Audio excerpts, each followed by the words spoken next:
Quiero darle la bienvenida a un hombre a quien respeto, admiro, lo he visto trabajar, he visto cómo poner orden en términos de ley. El magistrado del Tribunal Superior de Justicia del Estado de México, Ricardo Sodi, @Magdo Sodi. De verdad te agradezco estar aquí porque hay temas que conoces al revés y al derecho y que nosotros tenemos que estar enterados. Hiciste un trabajo de investigación interesante sobre el destino de los niños que nacen en prisión. Yo quisiera que en unos minutos, 11 para ser exactos, nos pongas al día de ese tema y invitarte nuevamente para que tratemos otros temas que a veces nosotros como ciudadanos, en todo México que nos escuchamos, no le entendemos.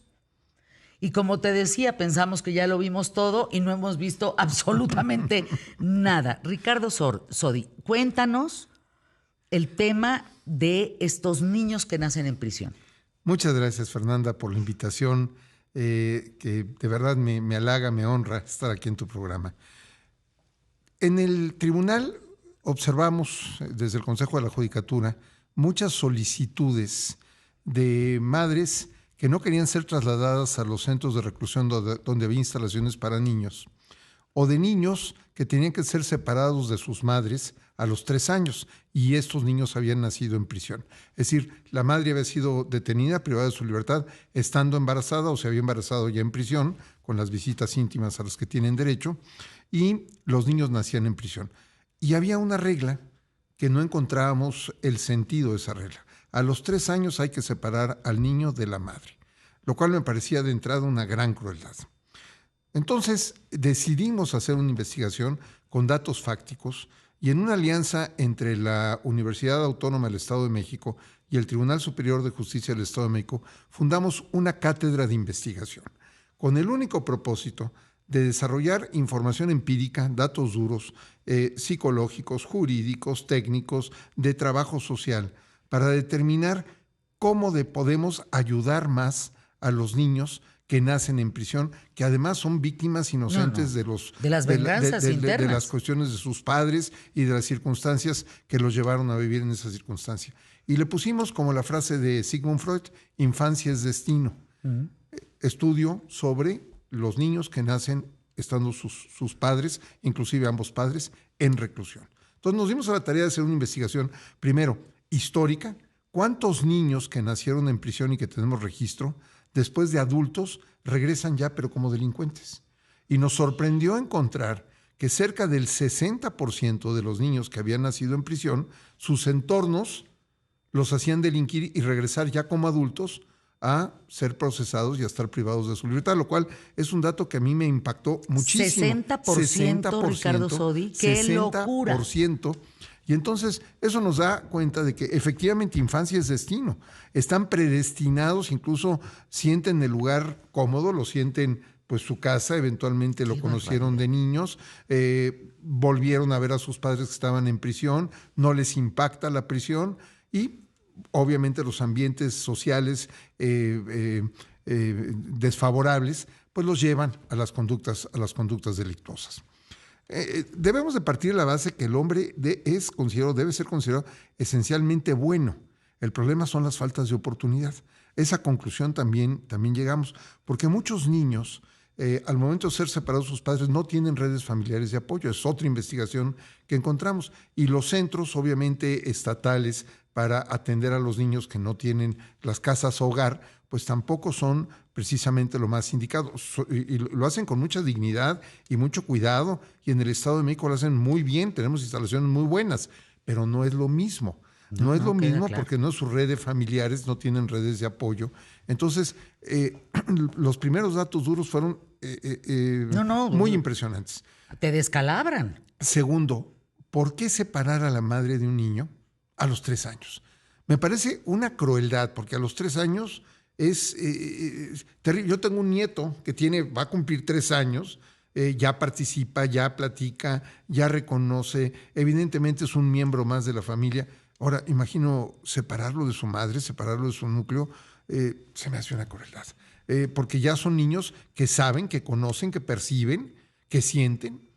Y otra cuestión más, en combinación con las autoridades penitenciarias del Estado de México, que han tenido una muy positiva respuesta a estas iniciativas del tribunal, en dos administraciones distintas, la del gobernador del Mazo y la de la gobernadora Delfina Gómez, muy positivas las respuestas que nos han permitido hacer esa investigación con toda apertura.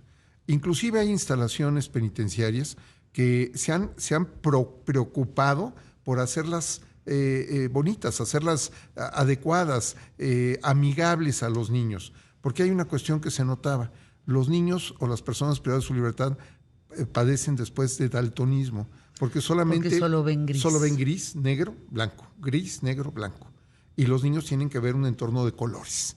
Y entonces hay instalaciones que en esa sur hay una instalación adecuada para tener madres que tienen a sus niños pequeños. Dato, Y otra cuestión más, las primeras que se oponían a ser trasladadas a ese centro eran las mujeres. Pues, ¿por qué? Se ordenaba el traslado, interponían una demanda de amparo para evitar ser trasladadas, pedían la suspensión y no las trasladaban. ¿Cuál es la razón? Querían estar junto a sus parejas en la visita íntima. Entonces anteponían la relación de pareja a la relación con el menor y el interés del menor por anteponer la relación con la pareja, porque si las trasladan a otro reclusorio, ya no había pues las manera. visitas íntimas pues son más complicadas o son menos frecuentes. Y eso no les parecía. ¿Qué datos, Ricardo Sodi, magistrado? Esto es una investigación que se hizo porque si lo que se busca es una reinserción social, una readaptación social, que desde luego estamos lejos de eso, pero que tenemos que empezar a sentar las bases fácticas para llegar a una sociedad donde el delito sea la verdadera excepción. Pero además ni siquiera es un modelo muy ajeno. Hay otros países, Suecia, por ejemplo, ya no tiene cárceles, porque ya no tiene tanto delincuente, o el delincuente es menor y los centros de detención son prácticamente temporales, ya no tienen cárcel. Las han ido cerrando. Bueno, ya no hay casi policía. Entonces, realmente sí se puede, es un grado de evolución social, pero tenemos que construirlo. Y otra cuestión muy importante, las mujeres, volviendo a ese tema de su gran vinculación con sus parejas, ¿por qué delinquen las mujeres en la gran mayoría de los casos? Por amor, magistrado, Eso por es amor. correcto. Todos los penales que he visitado de mujeres, Santa Marta, Catitla, todos en el país que he estado, el 80% de las mujeres están ahí por amor. Así es. Y delitos graves, no, robo es lo menos, pero secuestros, homicidios y sobre todo delitos de alto impacto, extorsiones. Terrible. Y están ahí precisamente por esa relación asimétrica tan difícil de deshacerse de ella, donde hay una total dependencia de la pareja y entonces son inducidas, circunstancia que también nos obligó en el tribunal a generar un protocolo de actuación. Entonces, le dimos a los jueces de ejecución penal y a nuestros jueces penales protocolos de actuación para atender temas de mujeres gestantes o que van a dar a luz en reclusión. Y segundo, en los protocolos de juzgamiento con equidad de género, tomar en cuenta esa relación asimétrica que induce a las mujeres a cometer delitos y tomar en cuenta esa situación, que eso se ignora.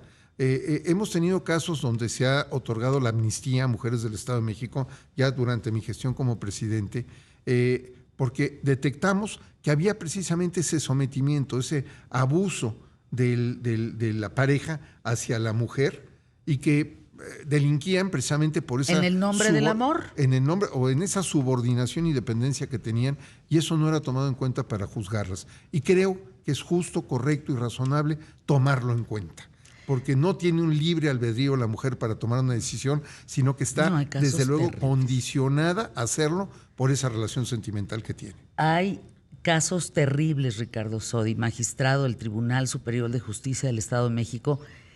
Qué bien tenerte aquí en ¿Qué tal, Fernanda?, explicándonos estos temas. Una de las cosas más graves que llegué a ver en Santa Marta, Catitla, por ejemplo, fue los niños de hasta 3, 5 años acompañando a sus madres en las celdas y siendo víctimas de la venganza de otras, y viven en un entorno, como dices, terrorífico, agresivo, que el 60% vuelven a prisión. Así es. ¿Vas por buen camino? Esto que tú estás haciendo, en el Estado de México está funcionando? En el Estado de México está funcionando muy bien. Lo interesante sería difundirlo a otros estados. Que estas buenas prácticas, así como yo he tomado buenas prácticas cuando tuve la responsabilidad de ser presidente del tribunal de Nuevo León, de Querétaro, de Jalisco, tribunales muy de vanguardia, Yucatán también, pues también exportar estas buenas prácticas a otras entidades de la República para que hagamos lo mismo, para que unifiquemos esos criterios, porque siempre son en beneficio de la justicia, pero no de una justicia abstracta, sino de justicia práctica, aplicada al caso, no irreal, sino totalmente aterrizada a la realidad de las personas. Ricardo Sodi, magistrado del Tribunal Superior de Justicia del Estado de México, regresa por favor pronto. ¿A qué tal, Fernanda? Hay muchos temas que no conocemos y que por ley debemos de conocer, por el derecho a la información, y que sin duda alguna, de tu voz, de tu experiencia, lo vamos a poder entender muy bien aquí en estos micrófonos. Con mucho gusto. Nos vemos pronto, magistrado. Nos vemos pronto. Muchas gracias por estar aquí. Muchas gracias. @Magdo de magistrado, Magdo Sodi, para que lo sigan.